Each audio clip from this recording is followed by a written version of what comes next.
Баршаңызға сәлем, сіздермен бірге өте дәмді, қарапайым, тез дайындалатын капельки печеньелерін дайындайтын боламыз. Видеоны көрмес бұрын каналыма тіркеліп, лайк, комментарий қалдыруды ұмытпаңыздар.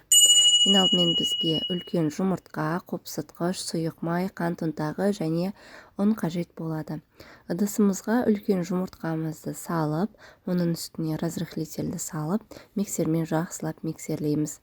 Егер миксеріңіз болмаса, венчикпен жасасаңыздар да болады. Осы массаның үстіне сұйық майды қосамыз және араластырамыз. Бұл массаның үстіне қопсытқышымызды салып, тағы да миксерлейміз. Дайын болған массамызды алдын ала дайындап қойған ұнымыздың үстіне салып, әдемілеп, әп-әдемі қамыр илейміз.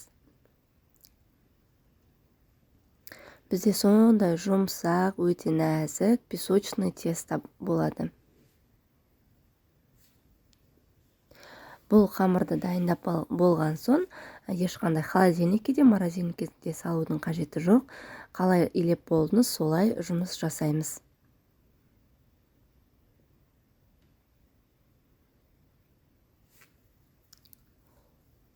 Міне осындай қамыр болды. Қамырдан печеньелерімізді жасамас бұрын кішкене ұн сеуіп жіберіңіздер, өйткені қамыр жұмсақ, сондай жабысқақ болады. Осылай бөліктерге бөліп, әр бөлікті ұзыншалап, видеодағыдай, және біздің тамшы, яғни капелькеміздің формасын жасаймыз.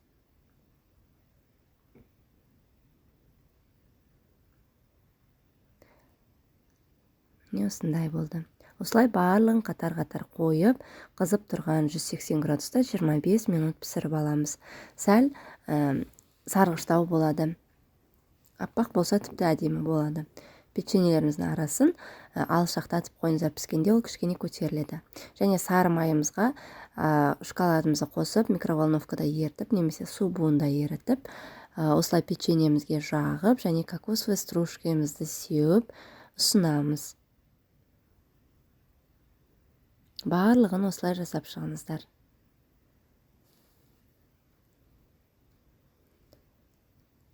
Міне осындай әп-әдемі, тәп-тәтті печеньелер пайда болады. Видео ұнаса, каналыма тіркелуді ұмытпаңыздар. Ас болсын.